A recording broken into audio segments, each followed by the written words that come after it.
Salve, un saluto a tutti i videoascoltatori. Mi chiamo Riccio Luigi, sono una prima nazionale e un Elo Fide di 1921 punti ad oggi in cui sto registrando questo video, che è 13 febbraio 2015.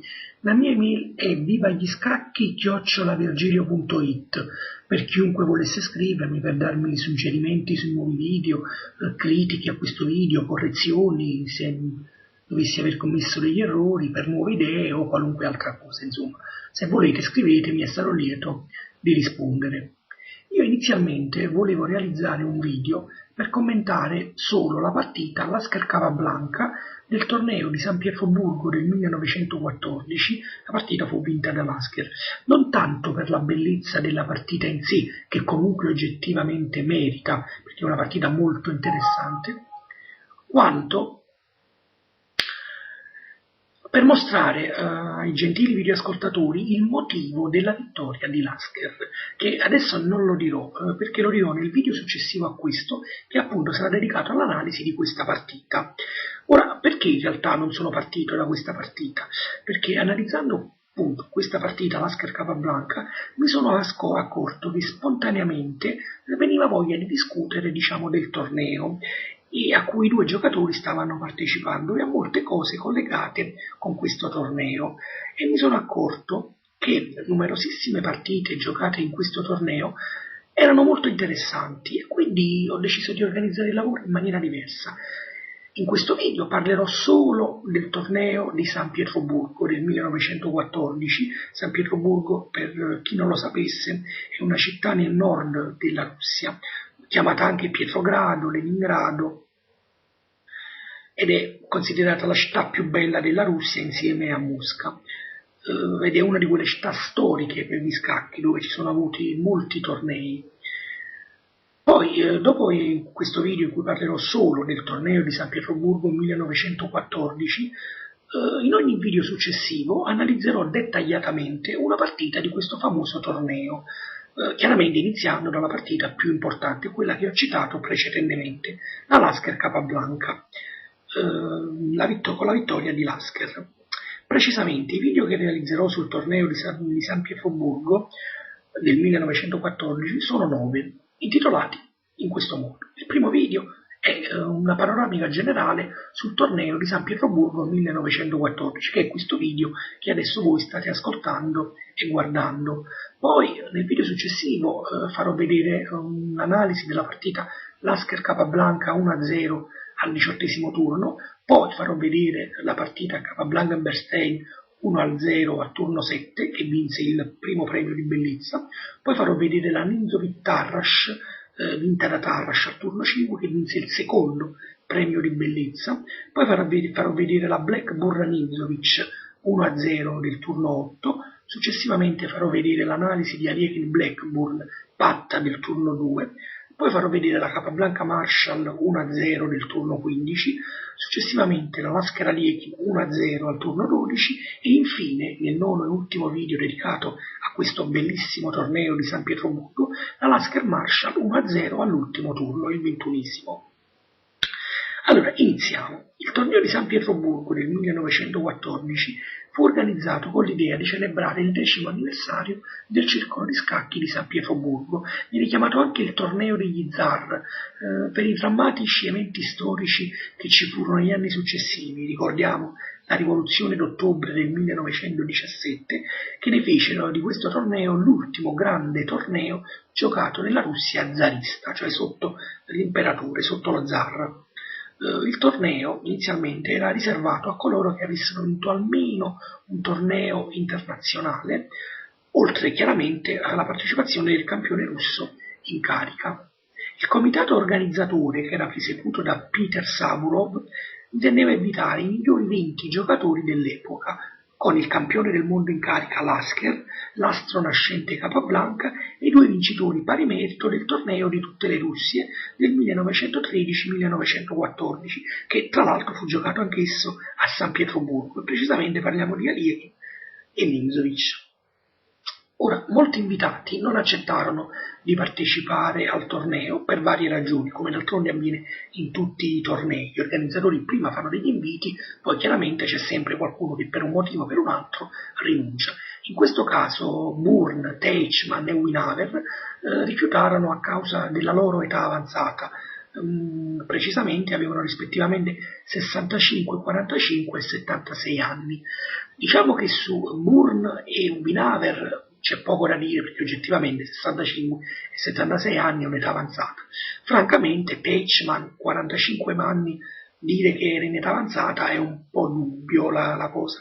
Forse, però sto supponendo io, non ho nessuna patente di verità, il motivo in realtà andrebbe addebitato al secondo modo di rifiutare questo torneo, quello che adesso vedremo, e cioè Marozzi, Schletter, Spielmann, Tartakower, Widmann e Weiss non accettarono per le fortissime tensioni politiche che c'erano in quel periodo tra la Russia e l'impero austro-ungarico, che infatti sfociarono da lì a 2 mesi nella Grande Guerra, nella Prima Guerra Mondiale.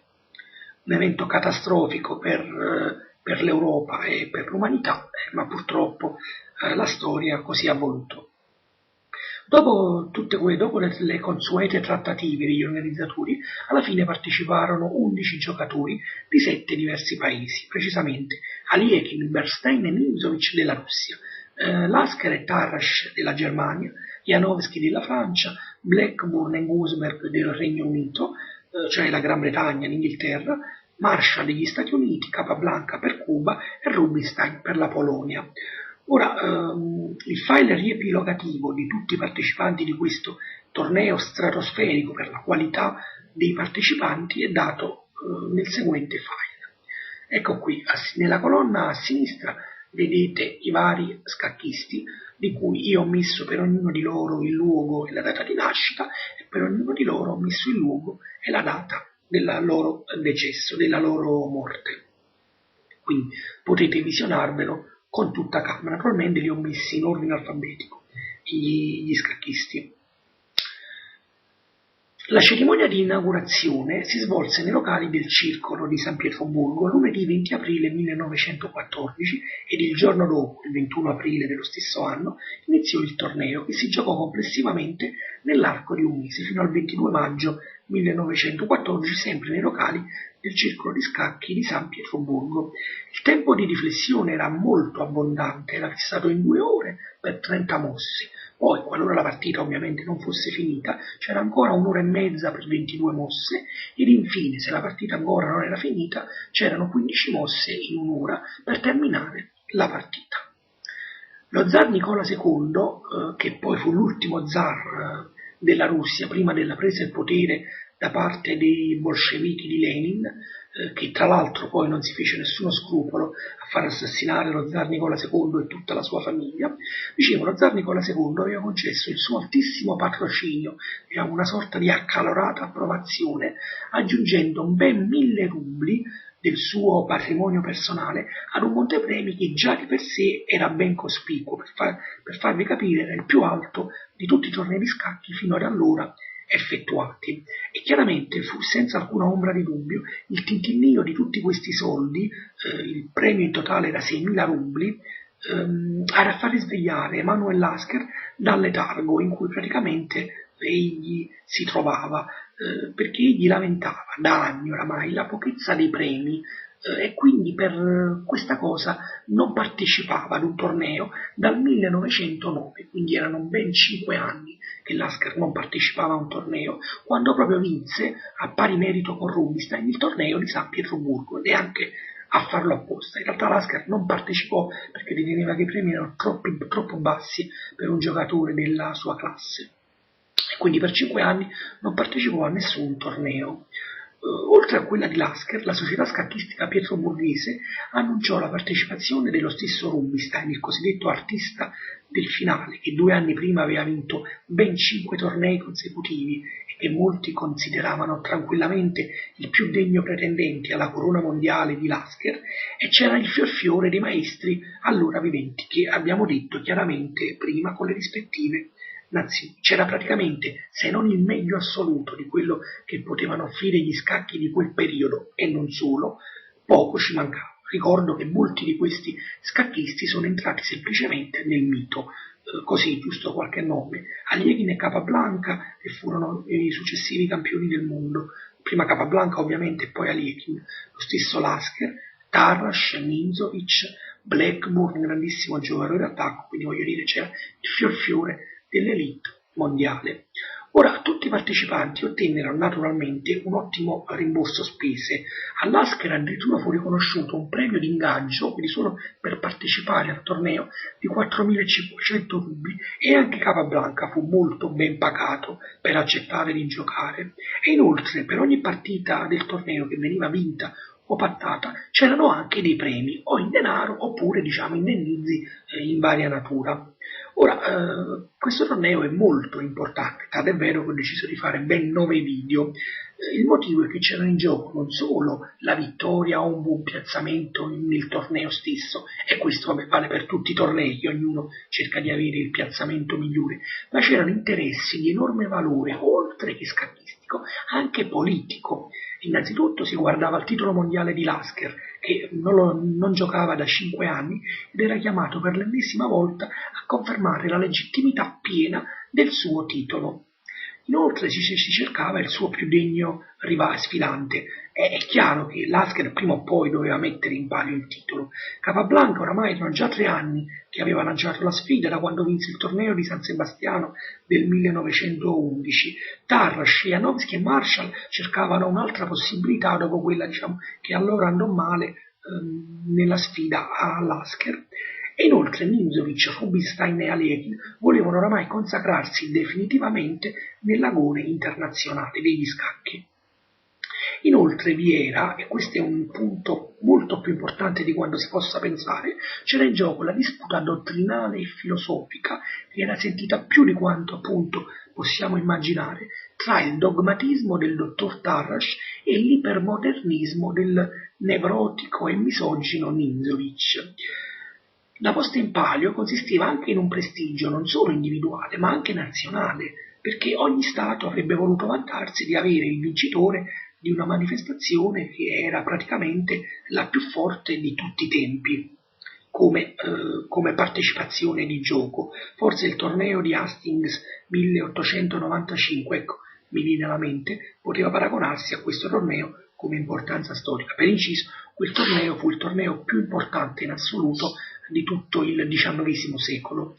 Premeva la Russia, che cercava il naturale successore di Chigorin, premevano gli Stati Uniti, che erano memori delle gesta ineguagliabili però fugaci di Morphy, e premeva il Regno Unito, orfano oramai da tempo di Staunton, e così via. Quindi ogni Stato ci teneva a far bella figura con i propri rappresentanti.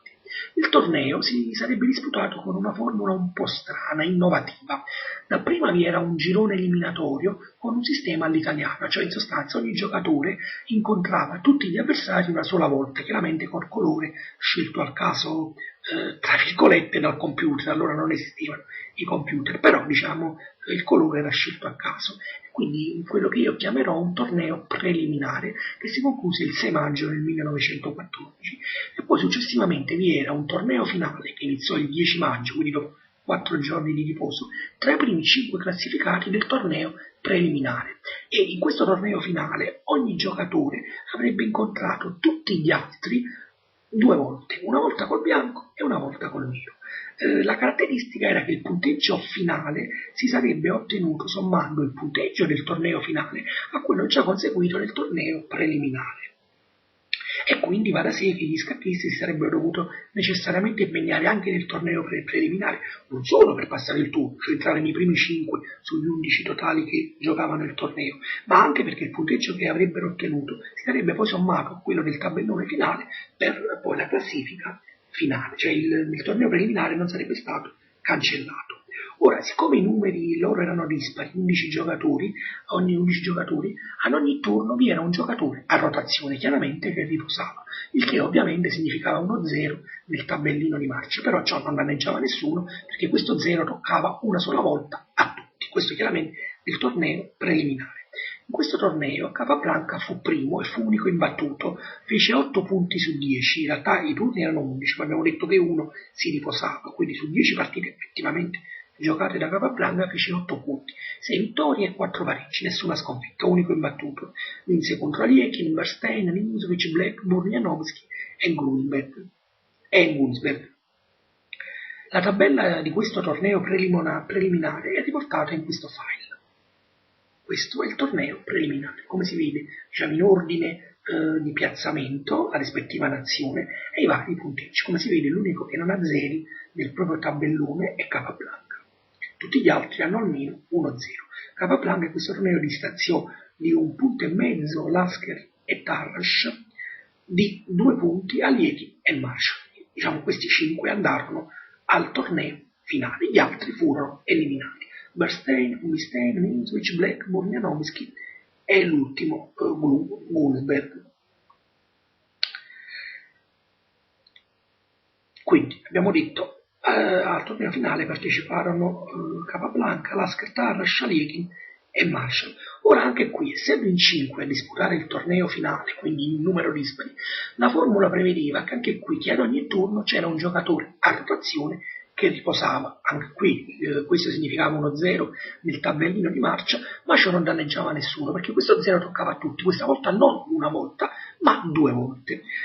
Ora, per quanto riguarda il torneo preliminare, la grande delusione degli organizzatori e degli amanti del gioco fu l'eliminazione di Rubinstein. Nessuno immaginava che Rubinstein fosse eliminato già nel torneo preliminare. Inoltre il risultato di Nimzovic, che fu anche egli eliminato, andò notevolmente sotto le aspettative degli organizzatori. E quindi, vista anche l'eliminazione di Bernstein, Aliekin fu il solo a difendere i colori russi.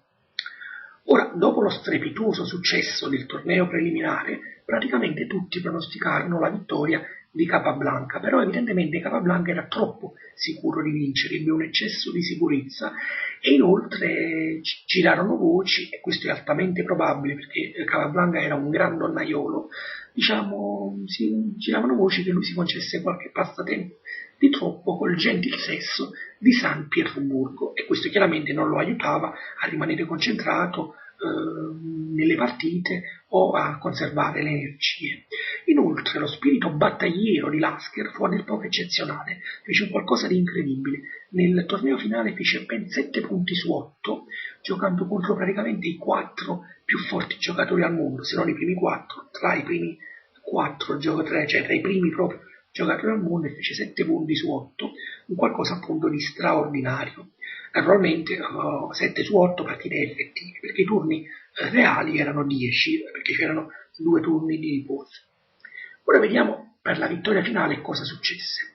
Alla fine i turni totali erano 21.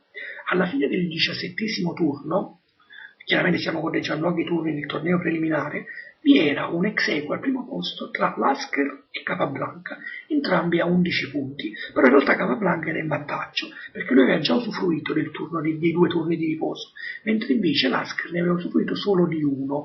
Quindi che cosa significava? Che Lasker doveva giocare solo 2 partite, Capablanca 3. Quindi nella partita Lasker-Capablanca del 18° turno si dovevano incontrare, e questa partita verosimilmente sarebbe stata decisiva per le sorti del torneo e non solo.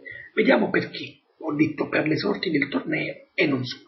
Per le sorti del torneo, perché per quanto detto precedentemente, a Capablanca bastava tranquillamente la patta per essere pressoché sicuro di vincere il torneo, avendo di fatto un gioco in più, un turno in più rispetto all'Asker per poter giocare, mentre all'Asker occorreva necessariamente la vittoria. Chiaramente il terzo in classifica non poteva fare nulla perché era lì con 2,5 punti indietro, quindi oramai era tagliato fuori per i primi 2 posti. E poi ho scritto non solo, tra virgolette, perché qualora Capablanca avesse vinto in solitaria il torneo, ma anche a pari punti con l'Asker, si sarebbe candidato in maniera immediata, e sottolineo immediata, a sfidare il tedesco per il titolo mondiale, e l'Asker difficilmente avrebbe potuto procrastinare di molto la sfida. Vi ricordo che dal 1914, anno di questo torneo, Capablanca per poter sfidare l'Asker dovette aspettare il 1921, ben 7 anni. Quindi per l'Asker è una partita importantissima non solo per il torneo in sé, quindi anche per i premi, denari e tutto, ma anche per la sua carriera scacchistica. E questa infatti è considerata tra le partite più importanti dell'intera storia scacchistica di Lasker. Diciamo sfortunatamente o fortunatamente, dipende dai punti di vista, la storia non si fa né con i se né con i ma con ciò che accade realmente. E la partita fu vinta da Lasker. Quindi questo fatto, diciamo, probabilmente costrinse Capablanca ad aspettare più tempo del dovuto per poter sfidare appunto per il campionato del mondo Lasker.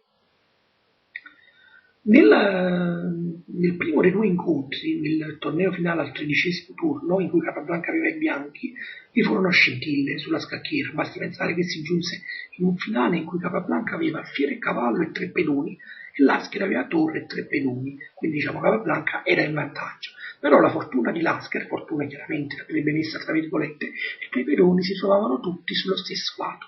Questo fatto gli consentì di pattare dopo una maratona di esattamente 100 mosse. Per quanto si sforzò, Capablanca non riuscì a piegare la resistenza dell'indomito lottatore tedesco. Ora la sconfitta del 18° turno non è costata solo il punto a Capablanca, ma ha avuto su di lui ripercussioni psicologiche, sia nel proseguo del torneo che a lunga portata. Basti pensare che sicuramente ancora scosso per questa sconfitta perse il turno successivo con i bianchi contro Tarrasch, sciupando banalmente una posizione vinta. Addirittura in alcune analisi si dice che lui doveva giocare una mossa preparata già a casa e in realtà giocò un'altra mossa chiaramente inferiore. E addirittura anche 7 anni più tardi, nel match per il titolo mondiale contro Lasker, contro la partita spagnola, lui non giocò mai a 6, cosa che chiaramente giocò, lo vedremo nel prossimo video, contro Lasker in questo torneo, nelle 3 volte in cui ne aveva la possibilità. Non giocò, diciamo, la difesa Morphy della spagnola, per capirci.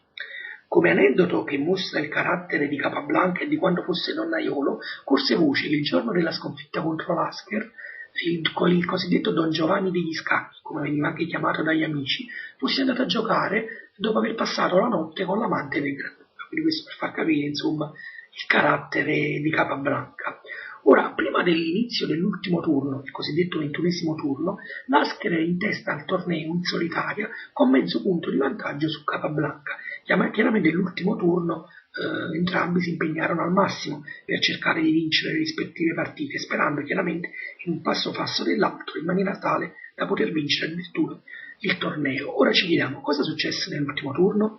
Allora, Capablanca vinse contro Aliekin, ma già dall'apertura Aliekin uscì male e perse. Lasker fece però altrettanto battendo Marshall in una partita che analizzeremo, una difesa russa, e si laureò conseguentemente vincitore del torneo con mezzo punto di vantaggio su Capablanca. Ora la classifica definitiva finale del torneo di San Pietroburgo 1914 è riportata in questo file.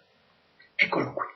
Primo arrivò Lasker con 13 punti e mezzo, secondo arrivò Capablanca con 13 punti, poi distanziati di un bel po' di 3 punti e mezzo Aliekin, poi Tarrasch e infine Marshall. Chiaramente qui si possono vedere anche i rispettivi risultati contro gli altri avversari. Allora, il cubano, però Capablanca, si consolò vincendo il primo premio di bellezza del torneo con la partita che vinse al 7° turno contro Bernstein. Chiaramente parliamo del torneo preliminare, che gli fruttò 125 rubli e che vedremo nel video 3. Ad assegnargli questo riconoscimento fu la giuria composta da Burn, Polner e Znonsko-Borowski. Chiaramente Burn e Znonsko-Borowski furono famosi scacchisti. Il secondo premio di bellezza fu assegnato a Tarrasch per la sua vittoria al 5° turno, chiaramente parliamo del torneo preliminare contro Ninzovic, grazie alla quale intascò 75 rubli che vedremo nel video 4. Ora, come parentesi, personalmente ritengo che la partita che Tarrasch vinse su Ninzovic sia più bella, a mio modestissimo avviso, di quella che Capablanca vinse contro Bernstein. A me personalmente è piaciuta più la vittoria di Tarrasch su Ninzovic. Chiaramente, siccome io analizzerò tutte e due le partite, rispettivamente nel video 3 quella di Capablanca contro Bernstein e nel video 4 quella di Tarrasch contro Ninzovic, ognuno di voi chiaramente si potrà fare la propria idea. Personalmente io ho detto la mia. Ora, seppure non era previsto dalle regole del torneo, venne assegnato anche un premio extra, una sorta di fuori programma, a Blackburn di 50 rubli per la sua vittoria, chiaramente nel torneo preliminare, perché Blackburn non si qualificò, nell'8º turno contro Nimzovic. Questa partita la vedremo nel video 5, quello dopo, il video di Tarrasch-Nimzovic.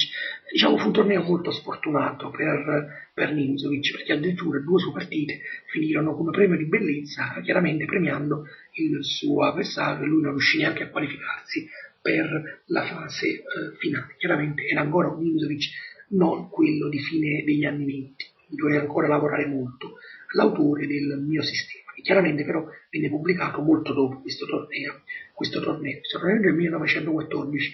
Il mio sistema, se non ricordo male, vide la luce nel 1924, quindi 10 anni dopo. Ora quindi il torneo di San Pietroburgo, dopo quello detto, emise le sue inappellabili sentenze. Lasker era ancora degno del suo titolo, avendo vinto il torneo, anche se in rimonta, davanti alla lepre Capablanca. Il cubano confermava il suo pieno diritto ad essere considerato il più valido e motivato sfidante di Lasker, vinto in vista la sua, sconfitta di misura e il netto secondo posto rispetto al terzo di Aliekin. E poi, ci fu la sconfitta cocente, c'è poco da fare, dello scacchismo britannico. Blackburn e Goosberg delusero notevolmente le aspettative, arrivarono penultimo e ultimo. Anche se quanto a Goosberg va detto che la sua totale mancanza di forma era dovuta sicuramente ad una lunga inattività dall'agonismo di alto livello, e poi fu danneggiato dal fatto che c'era un regolamento discutibile per quanto si vuole, che non vietava il fumo nella sala da gioco, e lui, non essendo fumatore, ciò chiaramente creava fastidio. Chi non fuma sa benissimo, i fastidi che dà chi fuma vicino a lui. E inoltre un'altra sentenza importante fu la vittoria del dogmatismo di Tarrasch sull'ipermodernismo di Nimzovic, e questo non solo chiaramente per il netto miglior piazzamento di Tarrasch su Nimzovic. Tarrasch arrivò quarto al vale, Nimzovic non riuscì neanche a qualificarsi per il torneo finale, ma soprattutto per la splendida vittoria di cui abbiamo parlato e che analizzeremo, che Tarrasch ebbe con i pezzi neri contro Nimzovic. In questa partita si verificò entrambi gli alfieri sull'arrocco corto di Nimzovic, una vera gemma scacchistica che venne premiata giustamente col secondo premio di bellezza, anche se io, ripeto, gli avrei dato il primo premio di bellezza. E inoltre l'ultimo, sentenza di questo torneo è che Rubinstein, che fu eliminato nel torneo preliminare, anche se avesse avuto aiuti finanziari, aveva oramai compromesso seriamente le sue legittime possibilità di diventare pretendente al titolo mondiale, idem per Janomsky. La cerimonia di chiusura del torneo ed il banchetto d'addio furono sontuosi, alla presenza non solo dello stesso zar, che pronunciò un alato discorso in francese esaltando Leggero Ayal, e ci furono anche molte importanti autorità pietroburghesi.